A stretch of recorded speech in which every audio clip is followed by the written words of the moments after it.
What's up, guys? I hope you're doing well. Welcome to my channel. So if you're new, my name is Ashley Stacy, and please make sure to hit that subscribe button so that you join the family.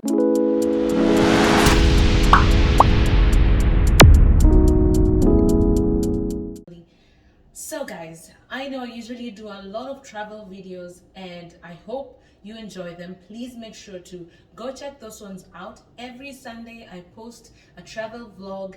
Make sure to check it out if that's your vibe, if you're into traveling.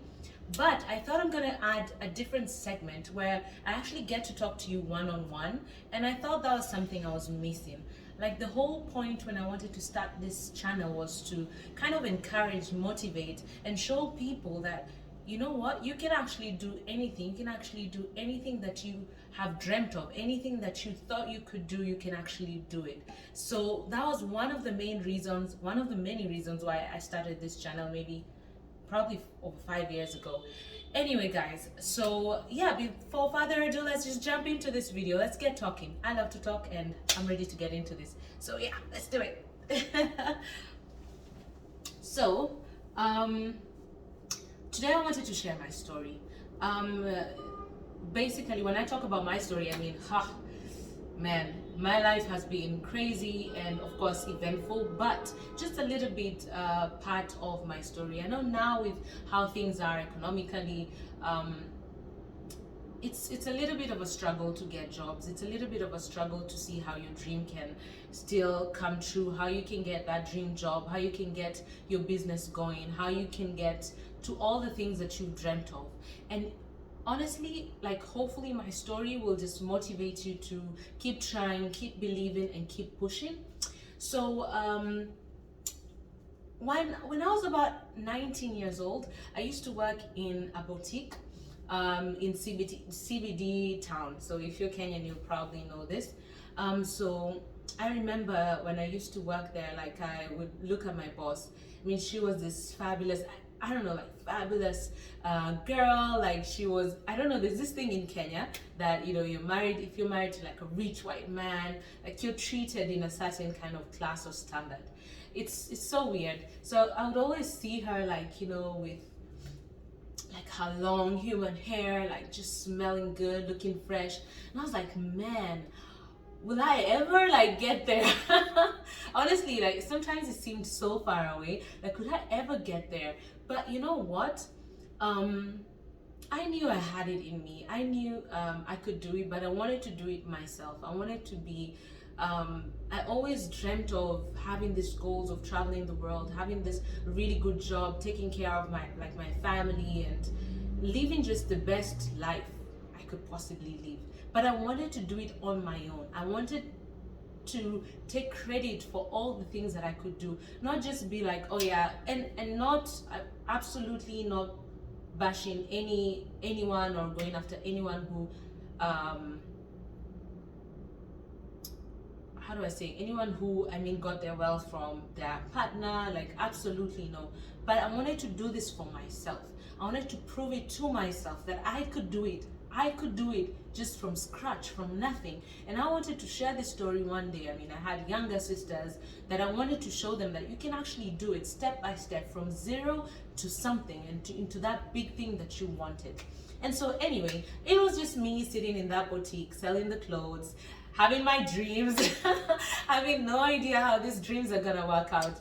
Anyway, guys, I used to read a lot. I used to do a lot of research about businesses, about media, because honestly, I wanted to be a news anchor in future. When I was young, I would always say, I want to be a news anchor and all that stuff. But I never got the chance to actually go to uni immediately after high school. So it was like something that just seemed far-reached, but I just tried to educate myself. I mean, with the access of information online, in the internet, I learned everything about everything. I just tried to really feed myself and absorb that. I also tried to surround myself with different people from different backgrounds. I remember, like, I have my friend Lesh, who I think was studying civil engineering and finance abroad. And okay, he hadn't gone then, but he came from somewhat a rich background, and it was interesting just to speak to him, hear how he sees life, views life, and it was different to talk. It was always good to talk to people who were also starting their own businesses, people who are older as well, just to kind of understand like how do people get there? How do I get to where I want to get to? And honestly, I used to be like a sponge. I would absorb and learn and learn and learn, and I was curious. So one day, I remember my friend Angie. She used to work for, I think, a mobile company, a mobile company that was trying to penetrate Kenya. And you know, she came with this package, and she was like, "Oh, someone is gonna pick it up from your shop. So yeah, just keep it there, and then you can give the person for me." I was like, "Yeah, cool," you know. Anyway, so this guy calls me. He's like, "Here to pick up the stuff that was left there by Angie." Okay, so I just went and, like, you know, gave the guy, like, we had a conversation, and I gave the guy the stuff. And I think, I mean, I would always look, I tried to look as put together as I possibly could. Of course, given my financial situation back then. So yeah, and I think I was literally earning $100 or something, like probably $100 a month, which is like nothing, to be honest. It's very little if you're using transport, if you're paying bills like rent, and it's really, yeah, you are left with basically nothing. So yeah, anyway, so I gave this guy the stuff, and you know, weird enough, I got a call, and the guy was like, "Hi, by the way, I'm with a friend here. He's a marketing director for a certain company, and he was telling me they were looking for a personal assistant, and I think you actually like speak very eloquently, and you know, maybe you should try out this job." First of all, I was absolutely shocked. Absolutely shocked.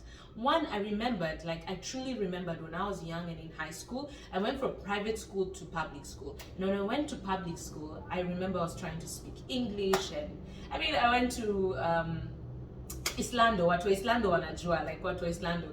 And me was this kid, niko busy naongea tu, like I'm trying to make sure that somehow, like I just didn't speak Sheng. Somehow, by the way, somehow I just didn't speak Sheng. I thought, you know what, I need to polish how I speak, and I would get bullied for it. You know, people would be like, unajifanya mzungu, unajifanya, you know, unajifanya weni, you know, they would associate, like, I don't know if that happens now, but a lot of the times in Kenya, they associate you speaking in English to you acting like you're better than everyone else. And honestly, like, it took me back to that time. I was like, oh my God, just me speaking could potentially give me like a job opportunity. Oh my God. And you know what? I jumped on it. I was like, yeah, for sure. Like, definitely, like, I'll definitely come for it. When so I spoke to the marketing director, asked me a few questions here and there, and I was like, okay, so you should come for the interview on this and this date.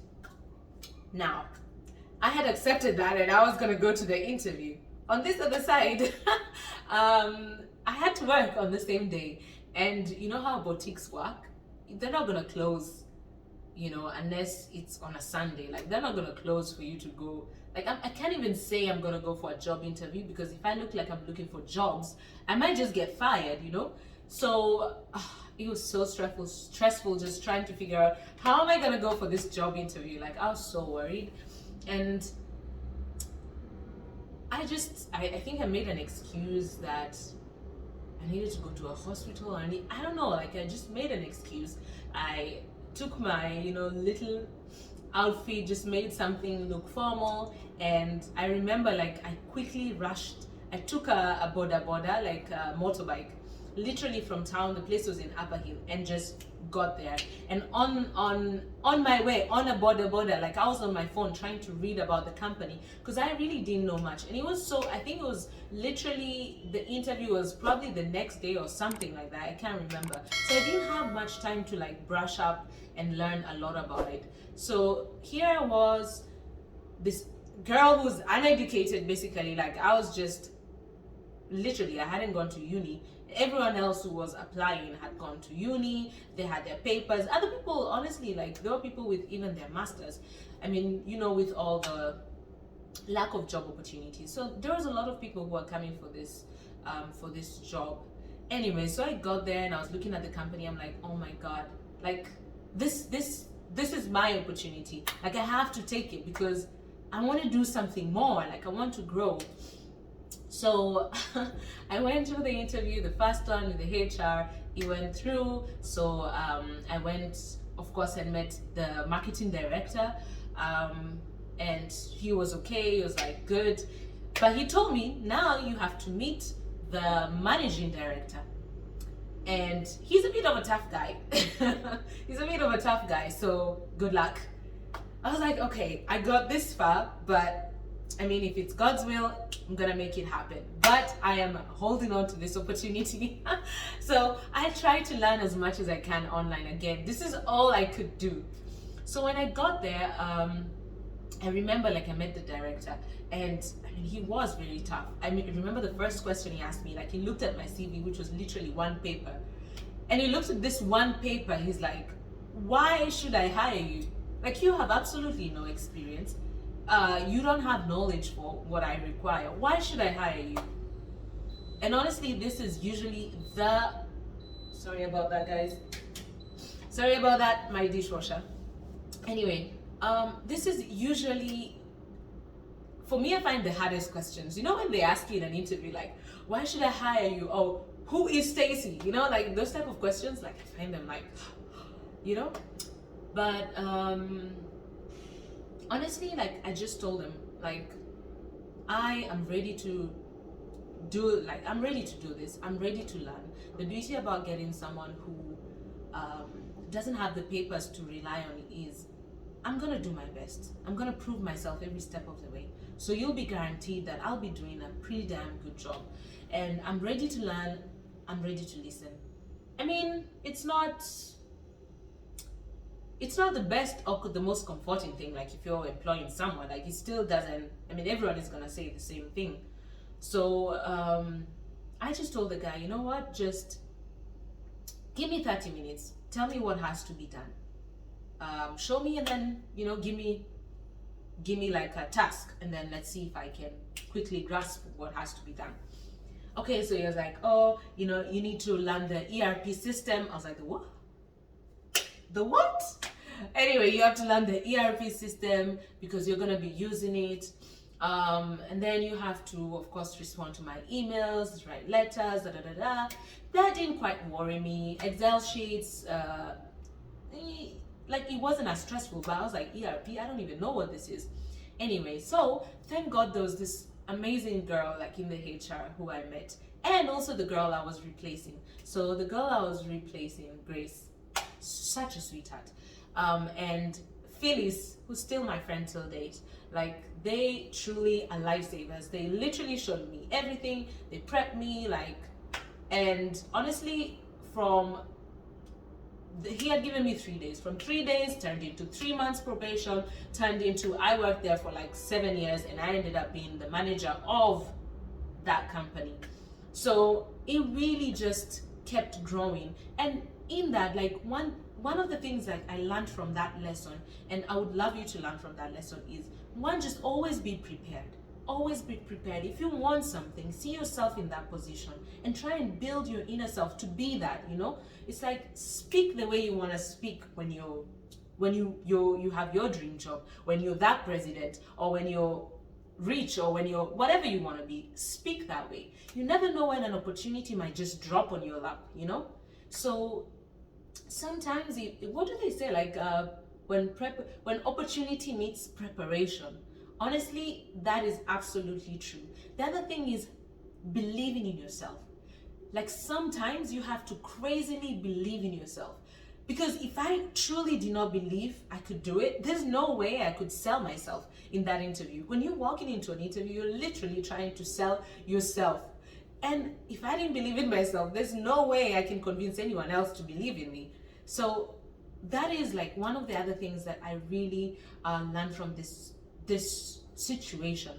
The other thing was, it doesn't matter whether you've because I know they put a lot of society nowadays puts a lot of emphasis on education and going to university and having your masters and your PhD. Yes, it's important, believe me. Like, I went back to school and I was doing all this stuff, and I'm still, you know, like my dad would always say, there's no end to education. So yeah, like, it's still a valuable tool. As much as they say, oh, Mark Zuckerberg didn't finish his uni, but he got there, he got some skills, and he got there. Same with Bill Gates, they got there. So it's important. Like, when you get the opportunity to go to school, go to school. But if you don't have that opportunity, or if you are not lucky enough to actually go, don't think you can't achieve anything. Don't think that's the end of it.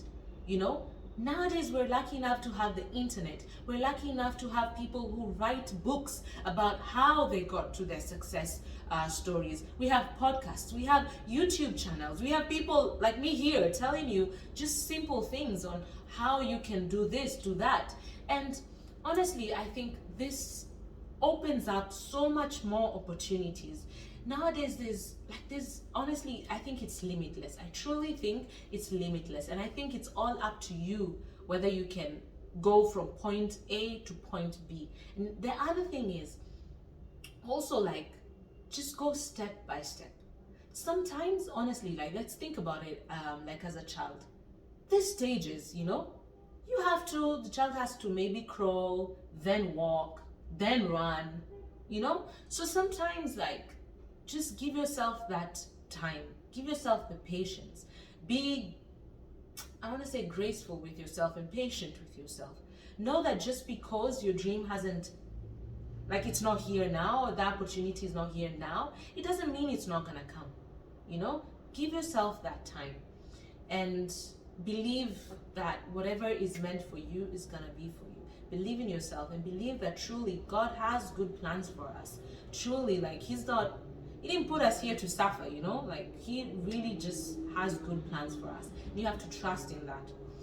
Anyway, guys, so that's just a brief story. I don't want to talk too much because this will be such a long video if I was to tell you more about the stories, because so much more happened. But there's so many faith situations that I could talk about and share, but I just want to leave you with that. Just make sure that you just remember that anything you put your mind to, anything you dream of, you desire, there's a reason that dream is there. Keep going for it, keep pushing. And you know what? You might be surprised where you are in the next 2 years, in the next 5 years, in the next 5 minutes. You never know. You really, truly never know. So yeah, guys, that's it for this video. I hope I wasn't just rambling. I hope it was helpful. And please stay tuned, because I'll be doing a little bit more of these videos where we can actually talk and chat. Ask any questions or anything you'd like to talk about, and we'll definitely be talking about that. So guys, I'll see you in the next video. I'll see you soon. So bye.